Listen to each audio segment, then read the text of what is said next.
Bang! Another hit on Jupiter. Let's see. Gas giant, the largest planet in the solar system, 318 times bigger than the Earth, 2.5 times bigger than the rest of the planets in the solar system put together. One more interesting thing. If it got any bigger, it would actually become smaller. You see, with more mass, the planet would be denser. That would cause Jupiter to start pulling in on itself. Scientists say Jupiter could have 4 times greater mass, but still keep the same size. It takes 10 hours to make a full rotation on its axis. It's the fastest spinning planet in our solar system and gets hit by so many space objects all the time. This was discovered by amateur astronomers observing Jupiter and saw some unusual flash at the planet's surface. Impact events cause flashes like that, and for some reason, Jupiter gets more impacts than other planets. In 1994, astronomers discovered Shoemaker-Levy 9, a comet that broke apart and collided with the gas giant. The original comet was approximately the size of one that erased the dinosaurs. However, this asteroid fell apart into more than 20 fragments. They darkened the planet's surface, and it remained like that for months. 15 years later, in 2009, astronomers saw a black spot on Jupiter, the size of Earth. It was the result of an asteroid around 650 to 1,650 feet in length. The biggest asteroid recorded on Earth hit the area of Tunguska, Russia in 1908. This caused a massive explosion, even though no one ever found a crater. So, why is Jupiter the target for so many space objects? Asteroids and comets that pass by Earth and Jupiter go almost at the same speed. The number density of the space object that may interact is almost the same too. But the cross-section of what they might hit is very different. Jupiter has 11 times the diameter of our planet, which means it has around 125 times the cross-section. The more massive some planet is, the stronger its gravitational attraction. So, it will entice some space objects drifting by. Our gravitational field is weaker than Jupiter's. If some object passes near us moving at a speed of 22,300 miles per hour or less, our gravitation will attract it. Asteroids and comets usually move at bigger speeds. Jupiter attracts most of the comets and asteroids passing by. If our planet was hit by such big objects as frequently as Jupiter, we'd have extinction like with dinosaurs thousands of times more often. In 2020, scientists found there was an unusual asteroid in the orbit of Venus, the first one there. The size of a small mountain and rich in minerals we can find in Earth's deep rocks. They even think it could be a clue to a bigger set of asteroids created when our solar system was forming. That's not the only mystery around Venus. The planet has insanely violent winds that drive clouds and storms around the planet at speeds greater than 220 miles per hour. That's 60 times faster than Venus itself rotates. Also, scientists are still not sure what happened with its oceans. They believe since the planet is so close to the sun, the water evaporated and went into the atmosphere as steam. It trapped heat coming from the sun, heat that would have vaporized more and more water over time. Venus probably had an environment like on Earth, but a very long time ago.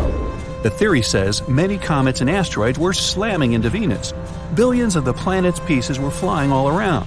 Some may have even crashed into Earth's moon.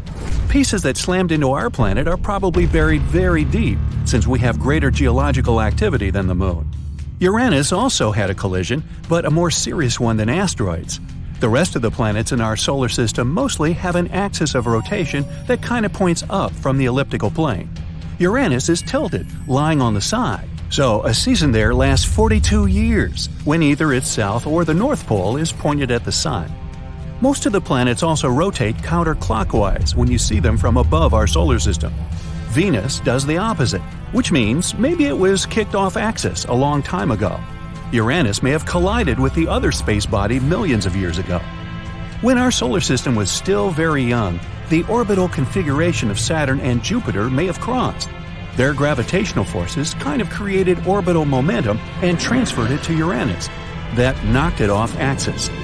Millions of asteroids orbit the Sun, and not so many pass by Earth from time to time, so we don't have some dangerous space bodies coming toward us. The plan is to visit Mars in the 2030s, and scientists hope Mars won't be a target of some bigger space bodies. New craters are formed on the red planet every 1 to 2 days. They can be 13 feet across, which means they could have been formed by objects that are the size of a soccer ball. Since the atmosphere there is thinner than ours, smaller bodies can enter easier. Most of the Martian north is smooth lowlands. The south is higher, full of craters, and the planet's interior has a surprising amount of rare metals. The theory says this is because a big celestial body collided with Mars and tore away a part of its northern half. Debris from that asteroid circled the planet and then mixed into two small moons that orbit Mars. We also have some Mars rocks on Earth, found in the Sahara Desert, Antarctica, and some other places across the globe. Some of these rocks have gas that's chemically the same as the atmosphere on Mars. Rocks probably came due to a big explosion that happened when some larger asteroid or meteor that was ejected from Mars and landed on our planet. Mercury also has a thin atmosphere, so there are many smaller strikes there. Imagine waking up, going to your window, and see there are micrometeor showers every morning, which is something that happens on Mercury. This strange weather pattern shapes its atmosphere, called an exosphere. Mercury is so dense, its heavy iron core accounts for 2/3 of its total mass. Scientists think it could have been bigger in the past, but many collisions got the surface sort of scraped off. It's been constantly bombarded by rocks from space that left marks with craters. Plains on its surface seem to have been created because of volcanic lava spilling over the surface and then dried smooth. Many craters are filled with such a material, which means there's one more thing that rocked Mercury's world: volcanoes. There's an unusual group of asteroids discovered near Neptune. Wide range in sizes, from big metropolitan areas to tiny pebbles. They are thought to come from an asteroid group called the Kuiper Belt. It makes a ring well beyond Neptune. But these new asteroids have different colors than the Kuiper Belt. They're so far away from the Sun, their surface was supposed to stay almost pristine, but they have a similar color to those sun-baked asteroids around Jupiter. Like the rest of the planets, Neptune gets heat from the Sun. But there's something mysterious inside the planet that makes it generate more heat than it gets. This affects its weather, and Neptune has the weirdest weather in the whole solar system. Massive storms, insanely high winds, cirrus-like clouds that rapidly change all the time. There are dark spots in its atmosphere. They come and go. We receive 1,000 times more sunlight than Neptune. Gas giants like Saturn and Jupiter can protect our planet from asteroids. Without them, the big impacts that created enough debris to form both moons and other planets would happen more often. There's a huge asteroid going around Saturn, which could be a potential flyby by 2031, more than 10 times bigger than the asteroid that erased the dinosaurs. Titan, one of the moons orbiting Saturn, 80% more massive than our moon, is actually the only moon in our solar system that has an atmosphere. It's 1.5 times thicker than ours and consists mainly of nitrogen, like our atmosphere. No one knows where all that nitrogen came from. However, unlike Saturn and most of the other places in our solar system, its moon has a real potential to host life. A 40-year-long study has led astronomers to conclude that there's something seriously weird about Jupiter. The largest planet in the solar system doesn't seem to have seasons. The measurements have been taken both by spacecraft and ground-based telescopes. They showed bizarre weather patterns on the gas giant. For example, cold and hot periods throughout the year, which equal 12 Earth years. And at the same time, Jupiter doesn't go through seasonal changes like our planet. On Earth, weather changes between winter, spring, summer, and fall because of the tilt of our planet's axis toward the plane in which it orbits the Sun. This tilt, which is 23 degrees, allows different parts of the globe to receive different amounts of sunlight throughout the year. But Jupiter's axis is tilted toward its orbital plane by a mere 3 degrees. It means that the amount of sunlight that reaches different parts of the planet's surface throughout its long year hardly changes. But the new study has found that there are still certain temperature swings that take place all over the gas giant's cloud-covered globe. Astronomers claim they've solved one part of this puzzle. They've found some hints that such unseasonal seasons might have something to do with teleconnection. This phenomenon describes periodic atmospheric changes in seemingly unconnected parts of the globe, which can lie thousands of miles apart. Scientists have observed teleconnection in the atmosphere of our planet too. One of the most famous examples is known as the Southern Oscillation. That's when changes in the trade winds of the western Pacific Ocean correspond with changes in rainfall across large territories of North America. As for Jupiter, when temperatures rise in specific regions of the planet's northern hemisphere, the same latitudes in the southern hemisphere cool off. Further research also revealed that when temperatures rise in the upper layer of Jupiter's atmosphere, called the stratosphere, it gets colder in the troposphere. This is the lowest atmospheric layer where weather events, such as Jupiter's powerful storms, occur. Researchers hope that by measuring all these temperature changes, they will eventually be able to make a more or less precise weather forecast for Jupiter. Maybe in the future, they will even be able to extend this to other gas giants to see if they have similar patterns. But this isn't the only mystery the gas giant can boast. Let's have a look at some other, no less intriguing puzzles. For example, a 2018 study that found that Jupiter had a delayed growth spurt. You might have heard that the most popular theory about the beginning of the solar system says that, at first, the Sun was orbited by a dust-filled gas cloud. Some time passed, and tiny pieces gathered together into lumps, which later formed planets. But Jupiter was the odd kid. It started off well. The gas giant was gathering around small clumps of matter for 1 million years or so. But once it grew to be as massive as 20 Earths, its development suddenly stopped. It could have happened after bizarre zones appeared in space. They emitted so much heat and energy that gas molecules struggled to merge with young Jupiter. This period continued for 2 million years. During this time, Jupiter only grew to 50 times the mass of Earth. But once this stage finished, the planet continued to gobble down gas like before, and soon it swelled to its current mass, about 300 Earths.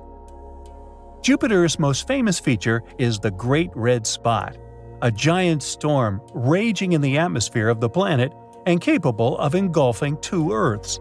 But few people know about the Great Cold Spot. It was spotted only recently when astronomers were checking data received by an observatory in Chile. It's believed that Jupiter's auroras spawn this unusual patch, which is around 400 degrees Fahrenheit colder than the surrounding areas. These auroras are ancient. It makes the spot thousands of years old. And unlike the Great Red Spot, it's not stable. It keeps shape-shifting, and sometimes it almost disappears. But it always returns to the upper atmosphere. Usually it happens after a powerful auroral display. Now, storms are no stranger to Jupiter's atmosphere. But where there are storms, there is lightning, right? Yeah, but the bolts of lightning on Jupiter turned out to be very strange. They release radio waves, which is not strange, but for decades, every spacecraft visiting the gas giant managed to record something bizarre. You see, Jupiter's lightning only signaled in the low-frequency range, and no theory could explain why, since lightning on Earth emits radio waves from low to very high frequencies. Finally, in 2018, the Juno space probe solved this mystery. Apparently, the problem was not with the gas giant, but with our technologies. Unlike previous spaceships, Juno had extremely sensitive equipment, and it came very close to Jupiter, so it did record both megahertz and even gigahertz strikes. But even Juno confirmed that lightning on Jupiter was totally different from lightning on Earth. On our planet, lightning avoids the poles. It prefers to zap the equator. Meanwhile, the gas giant's equatorial zone sees no lightning. It lights up the planet's poles, and its peak frequency is 4 bolts per second. In 2017, when astronomers were searching for the theoretical Planet X, they noticed that some object outside the solar system was tugging at objects within. Thinking it could be what they had been looking for, they turned a powerful telescope in that direction. Coincidentally, that patch of sky contained Jupiter. And even though the researchers didn't find Planet X, they noticed 10 previously unknown moons orbiting the gas giant. This brought the number of the planet's satellite to a total of 79. But the coolest thing was that one of the newly discovered moons was very unusual. The thing is, Jupiter's moons move in packs, so 2 of the new satellites were spinning with a group that rotated in the same direction as the gas giant, and the rest was in a cluster spinning against the planet's rotation. As for our weird guy, it was inside the second group, but spinning with Jupiter. Unfortunately, it means that the Moon will most likely have a short lifespan. An anti-retrograde moon within a retrograde cluster won't be able to avoid a collision. Look at Jupiter's beautiful patterns. Look at these swirls and stripes. For a long time, no one knew the depths of these bands. But in 2018, scientists used a novel way to crack this riddle. This method involved the space probe Juno, which orbited the gas giant every 53 days. Each time it passed by, it measured how strong the pull of the planet's gravity was. It helped astronomers create a 3D image of the stripes. It goes like this. The greater the pull, the greater the mass of the region below. And after examining the gravitational map, researchers concluded that the stripes ran shockingly deep. Most of them plunged to a depth of 1,800 miles. But Jupiter is a gas world, and the winds raging in its atmosphere shift all that mass around, making calculations very difficult. Jupiter has the strongest magnetic field of all the planets in the solar system. It's 20,000 times more powerful than that of Earth. But the gas giant's magnetosphere is a bit wacky. It's unique and doesn't resemble the field of any other planet we know about. Before, experts thought that Jupiter's magnetic field was similar to Earth's, two poles connected with magnetic lines near the geographical north and south. But Juno showed that things on Jupiter are a bit messed up. The magnetic south pole is pretty well behaved, but the north pole is a different story. Intensely magnetic ribbons and chaotic pieces of field, some of them without even positive or negative counterparts. Plus, there seems to be another south pole. It might be that Jupiter's hydrogen ocean generates the magnetic field of the planet. And if scientists manage to solve the mystery of Jupiter's magnetosphere, they might also find out what's happening inside the gas giant. But first, they need to understand the bizarre behavior of the planet's poles. Uh-oh, hurricane alert! Everyone's hiding! The speed of the wind outside is more than 75 miles per hour. Seems like a lot, but this storm is moving at 400 miles per hour. Wait, do such speeds exist? Yep, but to see a storm that fast, you'll have to travel to Jupiter. So let the journey begin. The planet is huge. Almost 1,300 Earths could fit into this gas giant. It's also incredibly hot, with the temperatures reaching about 43,000 degrees Fahrenheit at the planet's core. Unfortunately, you can't land on Jupiter's surface because, well, being a gas giant, it doesn't have any solid surface. But you can go deeper into Jupiter's atmosphere. Look at these thick brown, yellow, red, and white clouds passing by. They're what make the planet look colorful and kind of striped. If you continue descending toward the center of the planet, you'll see its atmosphere, mostly made up of hydrogen and helium gas, becoming liquid. It happens because of immense atmospheric pressure. The planet's core itself is a mysterious object. Scientists still haven't figured out whether it's a molten ball of thick liquid or a solid rock 14 to 18 times the mass of Earth. Anyway, exploring Jupiter isn't the main goal of your trip. No, you've arrived here to see the Great Red Spot. It's an enormous storm raging in the southern hemisphere of the gas giant. Its top parts are towering more than 5 miles above the tops of the surrounding clouds. The storm is 1.3 times wider than our planet. In 2017, NASA's Juno space probe managed to collect lots of data about the red spot. And it turned out that this monster of a storm goes more than 200 miles down into the planet's atmosphere. That's 30 to 100 times deeper than any ocean on Earth. But these measurements are most likely imprecise, and the storm's true roots can be reaching even deeper. The Great Red Spot is colder than the rest of the atmosphere. And keep in mind that Jupiter's temperatures are minus 234 degrees Fahrenheit in the upper cloud layers. On the other hand, the closer to the core, the hotter it gets. Mysteriously, the highest temperatures ever recorded on the gas giant occurred in the atmosphere right above the Great Red Spot. There, the heat reached 2,400 degrees. This temperature is higher than that of lava on our planet. Astronomers believe that the turbulence caused by the storm might produce gravitational and sound waves that can be responsible for the superheating, but the storm itself is warmer at the bottom than at the top. People have been watching the moving vortex on Jupiter for more than 150 years. Some time ago, astronomers predicted that it would gradually slow down and become smaller or disappear entirely, but that turned out not to be the case. After having analyzed all the data received with the help of the Hubble Space Telescope, researchers were baffled to discover that the winds at the outer boundaries of the storm had actually picked up speed. The change in the wind speed is no more than 1.5 miles per hour during one Earth year. It's a tiny change, but however small the difference is, it still means a lot. The wind speed at the edges of the storm can reach a mind-boggling 400 miles per hour. That's faster than Earth's tornadoes. At the same time, if you found yourself at the center of the Great Red Spot, you wouldn't be too impressed. The winds there move way more slowly. Scientists faced lots of challenges when they were trying to understand the mystery that was the Great Red Spot. It's unclear what fuels the storm. Can it be the nature of the storm's home planet? Since it's a gas giant, Jupiter doesn't have any solid ground, so there's no friction, which might be the only thing that could make the storm weaken. The hot gases in the planet's atmosphere are always moving, rising, falling, swirling, just like on our home planet, where cooler and warmer air mix and merge into one another, forming giant circling storms.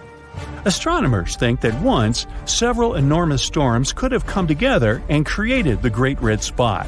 And now, it keeps going by constantly drawing cool gases from below and hot gases from above.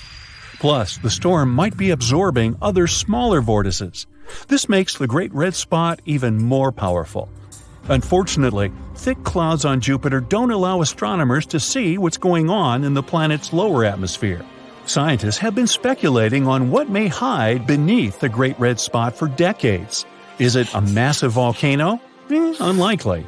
Jupiter is mostly made up of gases, and it doesn't have a crust that could crack, letting lava escape from the planet's interior. There are also a few theories explaining why the storm has its trademark color. It varies from whitish and pale salmon to bright orange and brick red. Some scientists believe the answer lies deep below the Great Red Spot, closer to the planet's surface. A colorless layer of gas might be reacting to the UV radiation coming from the sun. This is probably what gives the storm its red color. But so far, it's just a theory. Hey, your guess is as good as mine, huh? Jupiter isn't the only planet that can boast having a giant storm. Another one, as wide as our home planet, rages on Saturn. It's called the Great White Spot. How clever! The storm has a tail of white clouds encircling the entire planet. It occurs every 30 years or so. The storm indeed starts as a spot, but then it starts stretching and stretching. Astronomers have figured out that the Great White Spot is actually a huge system of thunderstorms. At the top of the storm, lightning can flash more than 10 times per second. But the main mystery about the Great White Spot is where it gets its energy from. Some scientists think it may be powered by the sun. Others argue that the storm's cloud pattern only makes sense if there's an internal source of heat that can power the winds. Anyway, severe storms on different planets of the solar system aren't the only space mystery that makes astronomers scratch their heads. Let's move to Pluto, the largest known dwarf planet in the solar system, and explore its atmosphere. It rises really high above the surface of the planet and has more than 20 layers, all of them freezing cold and extremely condensed. By the way, our moon also has some sort of an atmosphere. Called an exosphere, it consists of helium, neon, and argon. It's 10 trillion times less dense than Earth's atmosphere. While traveling through space, watch out for black holes. Woo! A black hole is a place where gravity is so strong that even light can't get out. But black holes can sometimes behave like a massive galactic volcano. From time to time, they flare up. Sounds like me. But instead of spewing lava, they produce enormous amounts of energy, and this phenomenon leaves gaping holes in the surrounding material and gas. A short while ago, scientists discovered one of the largest craters in the universe. Radio and X-ray telescopes detected a supermassive black hole that threw a temper tantrum many years ago. It happened in a galaxy cluster about 390 million light-years away from Earth. The crater this event left behind could fit 15 Milky Way galaxies. Yeah, I can't get my head around that either. During your space voyage, think twice before landing on unknown planets. Otherwise, you may end up in a place like K2 141b. That's a planet outside of our solar system. At first glance, it's not that different from Earth. It has liquid oceans that evaporate, form clouds, condense, and get back to the surface as rain. But instead of water, it rains rocks. The surface of this exoplanet is covered with lava seas dozens of miles deep. The temperatures on the K2 141b reach 5,000 degrees during the day. That's toasty enough for the magma in the oceans to vaporize into the atmosphere. Then, supersonic winds, which can move at the speed of 1 mile per second, carry this rock vapor into the planet's night side. The vaporized magma cools down, becomes liquid again, and falls as a rocky rain. Not a vacation spot. Too hot. I'll pass.